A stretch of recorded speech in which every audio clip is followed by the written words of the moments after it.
आज रावण विजय होकर आए, वे ही लोग अगवानी कर रहे हैं, वे ही लोग अगवानी कर रहे हैं। इंद्र आया था, इंद्र की भी अगवानी की थी, रावण आया है, रावण की भी अगवानी कर रहे हैं। इसलिए कौ को नहीं है, ये अगवानी में फूलना नहीं चाहिए, मान सम्मान में फूलना नहीं चाहिए। ये तो क्षणिक वस्तुएं, क्षणिक चीजें हैं, सब विलीन हो जाता है। जब सभा लगी, दरबार लगा, उत्सव मनाया गया, नृत्यांगनाओं ने अपना उत्कृष्ट उत्कृष्ट नृत्य दिखाया, और जो रंगमंच के कलाकार थे वहां उस नगर में, उन सभी ने अपने अपना प्रदर्शन दिया। नाना प्रकार की लीलाएं, नाना प्रकार की चेष्टाएं, नाना प्रकार के कर्तव्य दिखा करके उससे दशानन को बहुत प्रसन्न किया गया, आनंद हुआ। ऐसा जब आनंद वहां पर चल रहा था, तब इंद्र के पिता सहस्त्रार ने कहा, हे दशानन, हे रावण, तुम इंद्र विजयी हुए, तुमने इंद्र को जीत लिया है, परंतु सोचो तो, जिसने पूरे जीवन भर दूसरों पे आज्ञा स्वामित्व किया हो, उस जीव को बंदी बनकर कैसा लग रहा होगा।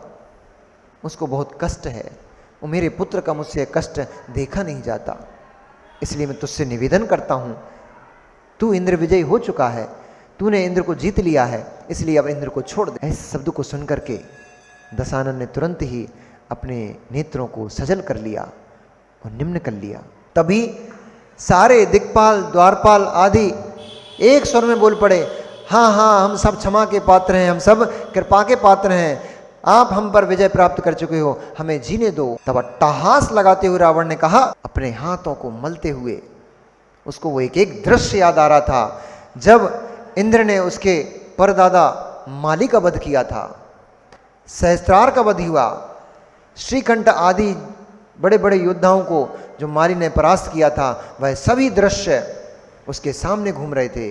और अपने अपने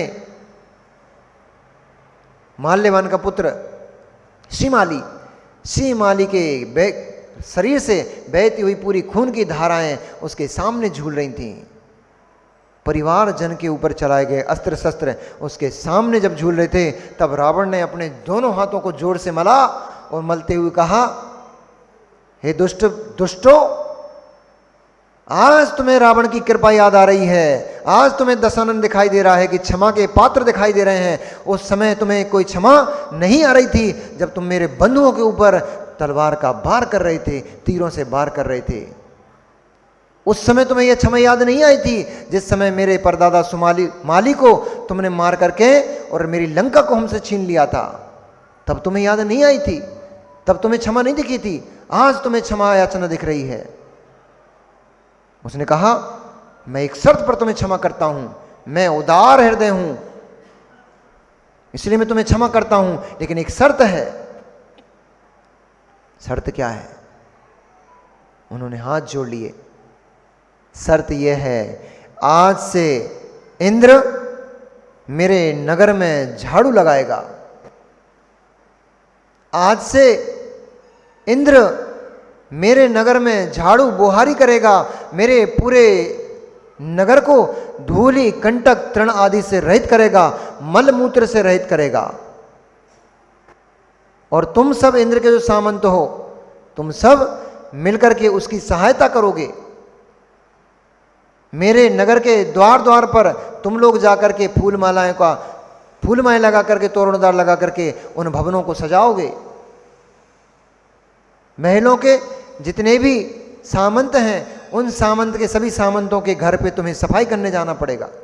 घुड़शाला, हाथियों की शाला और जितने भी शस्त्रागार आदि हैं, उन सभी की साफ सफाई तुम्हें करना पड़ेगी। इंद्र की पटरानी कुएं से पानी भरकर लाएगी और सुगंधित पुष्पों के द्वारा उसको सुगंधित करके पूरे नगर की शुद्धि करेगी। और जितनी रानियां इंद्र की हैं, सारी रानियां पंचवर्णी चूर्ण को लेकर के, 5 प्रकार के पुष्पों को लेकर के हर घर के सामने घर में चौक पूरेंगी। यदि तुम्हें यह स्वीकार है तो मैं अभी तुम्हें छोड़ता हूं। इंद्र संध्या बेला में जब मैं विश्राम करूंगा, इंद्र मेरे चरण दबाएगा, मेरे पादों का मर्दन करेगा। करके आप लोगों को कैसा लगा? फुरफुरी हो रही है सुनकर के, आप लोगों का दिल बैठ गया है। वो इंद्र सुन रहा था उस समय खड़ा होकर के, सहस्रार सुन रहा था उस समय, उस सहस्रार, इंद्र के पिता सहस्रार और इंद्र के ऊपर उस समय क्या हो रहा था वह तो उस समय इंद्र ही समझ सकता है। एक साथ, एक नहीं, एक साथ हजारों हजारों बिजलियां तड़कते हुए उस इंद्र के ऊपर गिर पड़ी। एक वज्र का पात नहीं, हजारों वज्र का एक साथ पात हो गया उसके ऊपर। तब सहस्त्रार ने जैसे ही रावण की आंखों को देखा और कहा, दशानन, यह करना तुम्हारे लिए योग्य नहीं है। तब तुरंत ही रावण अपने सिंहासन से उठा। वह तो केवल रावण इतना उद्दंडी नहीं था, इतना भी अभिमानी नहीं था, इतना भी क्रूर नहीं था, उसके अंदर में बहुत दया थी, विनयशील था, विनम्र था। वह तो केवल उस इंद्र की जो कुकरतूतें थी, उन करतूतों, उन उसके कृत्य जो उसने किए थे, जो दूसरों का अपमान किया था, उसको केवल एहसास दिलाना चाह रहा था कि किसी का अपमान करने में उसके हृदय का कैसा घात होता है। इसलिए उसने इतने कटु शब्द कहे। यद्यपि न रावण ऐसा कुछ कराना चाह रहा था और ना ही उसका ऐसा कोई भाव था। तुरंत ही उसने सिंहासन से उठकर के सहस्त्रार के चरणों को छुआ और कहा, हे पिताश्री, हे युगश्रेष्ठ, जैसे आप इंद्र के पिता हो तैसे ही आप मेरे भी पिता हो। जितनी विनय इंद्र आपकी करता है उतनी विनय रावण दशानन भी आपकी करता है। मैं ज्येष्ठ पुरुषों के आज्ञा का उल्लंघन करने वाला दुराचारी दुष्ट नहीं हूं। मैं वृद्धों का सम्मान करता हूं, मैं ज्येष्ठ पुरुषों का सम्मान करता हूं। इसलिए आपको इतना निम्न दृष्टि करने की अथवा इतनी दीन शब्द कहने की आवश्यकता नहीं है। आप पिता के तुल्य मुझ पर आज्ञा करो, जो आपकी आज्ञा होगी वैसा ही होगा, और सारे जितने भी योद्धा हैं सबको मुक्त किया जाए। सारे के सारे योद्धा बंधन से मुक्त हुए, इंद्र भी बंधन से मुक्त हुआ, लेकिन बाहर के बंधन से तो मुक्त हो गया था, बाहर के बंधन से मुक्त तो हो गया था, लेकिन अंतर में जो क्लेश उत्पन्न हो रहा था उससे वह इंद्र मुक्त नहीं हो पा रहा था। अंदर में जो पीड़ा उत्पन्न हो चुकी थी वह पीड़ा शांत नहीं हो रही थी। हाथों के बंधन की पीड़ा तो शांत हो गई थी, हाथों के बंधन तो छूट गए थे, लेकिन इंद्र के हृदय में इस समय जो पीड़ा हो रही थी वह पीड़ा किंचित मात्र भी कुंटलों कुंटलों कुंटलों कुंडों चंदन का लेप करने से भी वह पीड़ा ठंडी नहीं पड़ पा रही थी। इंद्र ने सबको मुक्त किया। मुक्त करते हुए पुनः अपने आसन पर सहस्त्रार को बैठाया और कहा, हे मेरे पिता तुल्य, आप इस नीचे सिंहासन पर नहीं, आप इस सिंहासन के योग्य हैं, आप यहां आकर बैठिए। आपके कहने से मैं कृत्य हुआ, मैं कृतार्थ हुआ कि आपने कम से कम मुझे इसे योग्य समझा कि मेरे को आपने आज्ञा दी कि इंद्र को छोड़ दो। यद्यपि यदि ये पृथ्वी ही ऐसे आप जैसे महान पुरुषों से और ज्येष्ठ पुरुषों से ही टिकी हुई है, अन्यथा तो इन क्रूर अभिमानी लोगों से यह पृथ्वी कब की नष्ट हो चुकी होती। ऐसे बहुत सुंदर सुंदर वाक्यों से उनका यशगान गाया, उनका सम्मान किया। दशानन ने सम्मान करते हुए कहा कि हे पिताश्री, ये 6 खंड का आधिपत्य रावण स्वामी हो चुका है, इसलिए इस 6 खंड में जो भी स्थान आपको उचित लगे, जो भी स्थान आपके लिए हो, वह मैंने आपके लिए प्रदान किया। जहां चाहो आप उसमें, उस स्थान में, जिस महल में चाहो उस महल में, और जिस स्थान पर चाहो उस स्थान पर आप राजपाट को संभालते हुए पूर्ण वैभव के साथ आप उस स्थान पर निवास कीजिए।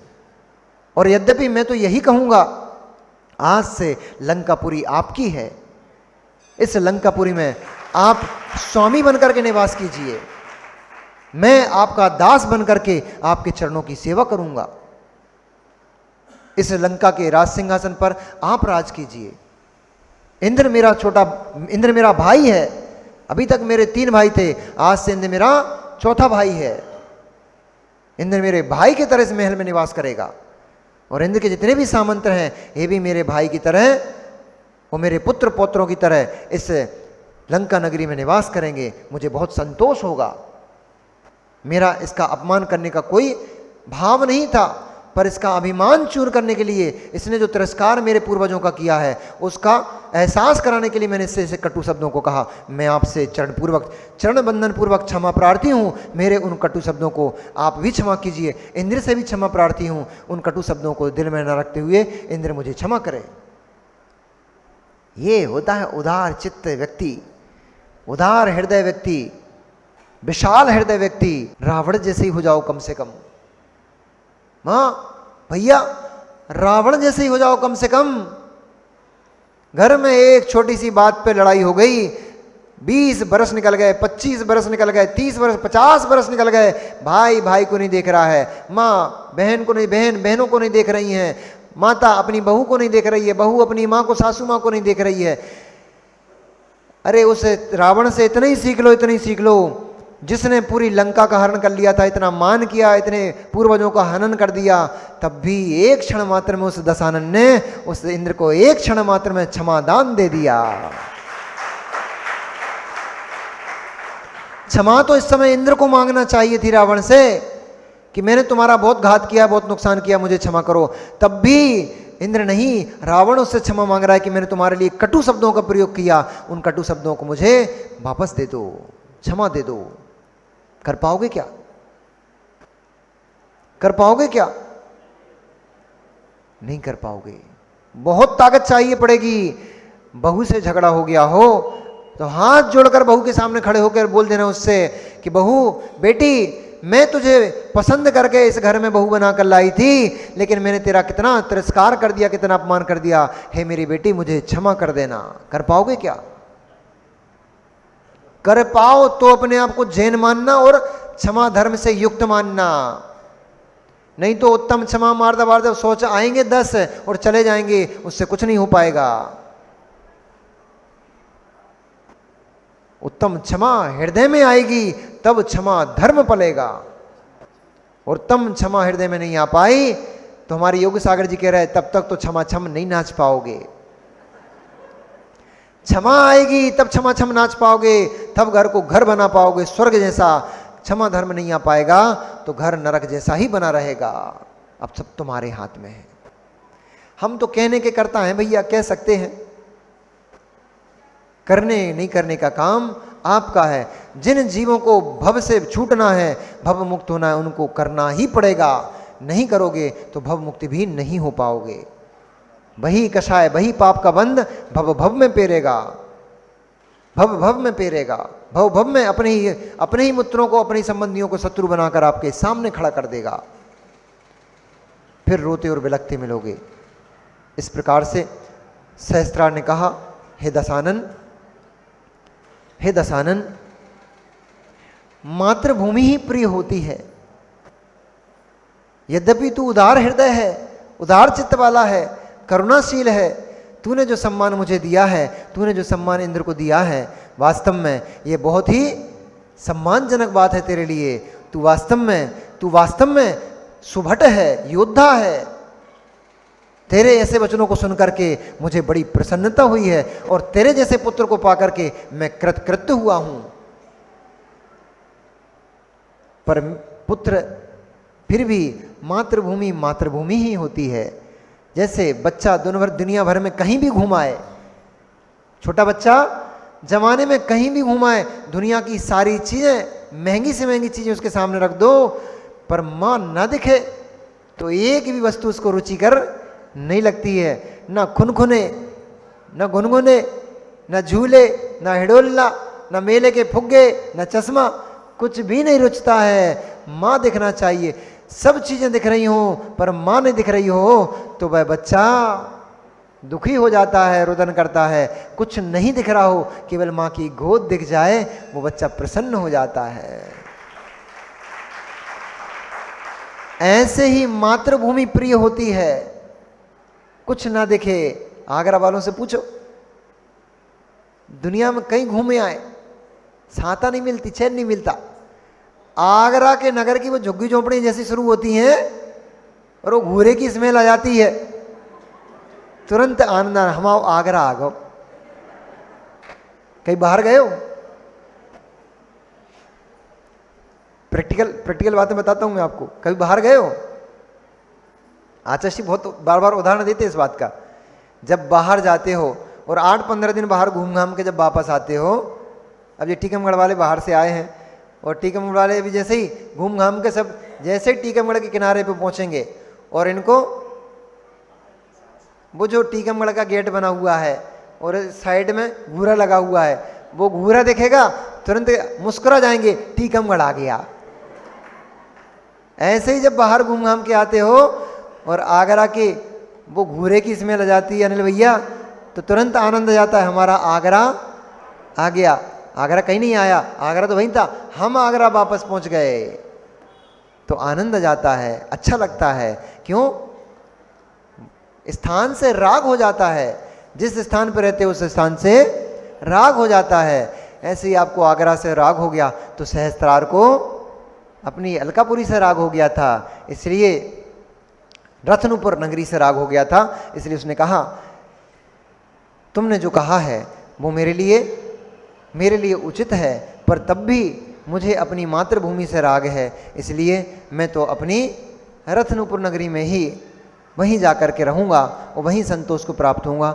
ऐसा कहकर पूरे सम्मान के साथ वह सहस्त्रार अपने पुत्र इंद्र आदि सभी दिक्पाल आदि योद्धाओं के साथ पुनः रत्नपुर नगर में प्रवेश हुए। वहाँ पर सभी उनके बंधुजन जो इनका इंतजार कर रहे थे, उन सभी ने उनका सम्मान किया। सम्मान तो हो रहा था, लेकिन अब उस नगरी में प्रवेश के विजय के बाद जो सम्मान होता वो आनंद देता, पराजय के बाद जो सम्मान मिल रहा था वो किंचित भी उन लोगों को आनंद नहीं दे रहा था। यद्यपि कोई तो उस इंद्र के ऊपर पुष्पमाला फेंक रहा था, कोई पुष्पों का छेपण कर रहा था, कोई सुगंधित द्रव्य से उसके ऊपर इत्र आदि का छिड़काव कर रहा था, पर तब भी उसको कुछ भी नहीं लगा। उसको तो बस ऐसा उस समय प्रतीत हो रहा था, इंद्र इस समय ऐसा प्रतीत हो रहा था जैसे कोई मशीन चली जा रही है और मशीन के ऊपर लोग पुष्प आदि फेंक रहे हैं। वह तो निश्चेष्ट, उसको कुछ भी उसकी आनंद की अनुभूति नहीं हो रही थी। वह तो बस केवल एक हार की पीड़ा से दुखी अपने सिर को नीचे झुकाए उस नगर में चला जा रहा था। उसके चिंतन में बस यही आ रहा था, कभी तो इस नगर में मैं ऐरावत हाथी के ऊपर बैठ करके इंद्र के समान प्रवेश किया करता था, बड़े वैभव बड़े उत्सव के साथ किया करता था। आज ये सारा वैभव मुझे रुचिकर क्यों नहीं लग रहा है? आज ये मुझे कुछ भी आनंद क्यों नहीं दे रहा है? ये महल मुझे अपने से क्यों नहीं लग रहे हैं? ये द्वारपाल मुझे अपने से क्यों नहीं लग रहे हैं? ये मेरे अंगरक्षक मुझे सुशोभित आज क्यों नहीं कर पा रहे हैं? मैं एकदम निश्चेष्ट सा क्यों हूँ? ऐसा बस उसके मन में चिंतन चलते चला जा रहा था। और चिंतन चलते चलते इस प्रकार से उस इंद्र ने नगर में प्रवेश किया। प्रवेश करते ही सबसे पहले जाकर के उसने भगवान जिनेंद्र को नमस्कार किया और भगवान जिनेंद्र को नमस्कार करते अपनी दैनिक क्रियाओं को करते हुए पुनः राजकीय कार्यों में उसका कोई उत्साह नहीं था, कोई मन नहीं था, ना ही किसी की आज्ञा देने में उसका मन लगता था, ना ही उस ऐरावत के ऊपर सवारी करने में उसका मन लगता था, ना ही इतने सारे योद्धा उसके लिए नमस्कार करते थे तो उनको नमस्कार करने को स्वीकार करते हुए उसको आनंद की अनुभूति होती थी। वो तो अब निश्चेष्ट एक यंत्र की भांति बस चल रहा था, जी रहा था और सब चीज़ों से शून्य था। ऐसा वह जीवन का समय बिताते बहुत सारा समय निकल गया। तब एक दिन भगवान जिनेंद्र के चैत्यालय में बैठकर वह वंदना कर रहा था, भगवान की भक्ति पूजन कर रहा था। तभी एक चारण रिद्धिधारी मुनिराज, जिनका नाम निर्वाण संगम नाम के मुनिराज, आकाश मार्ग से वहाँ से निकल पड़े। लेकिन जिलालय के ऊपर रिद्धि कार्य करना बंद कर देती है, इसलिए जिनालयों के ऊपर आते ही उनका गमन अपने आप ठहर गया।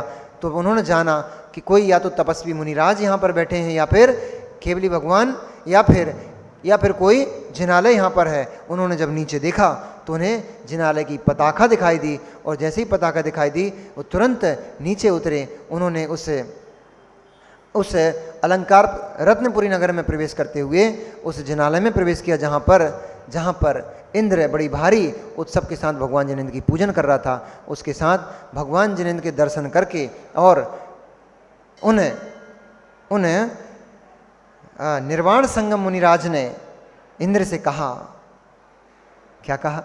अब जो कहा वो कल कहेंगे, कुछ अच्छा कहा। जावाणी के नहीं, नमो रियंताणम, नमो सिद्धाणम, नमो आयरियाणम, नमो वज्रायणम, नमो लोय सब साहुणम।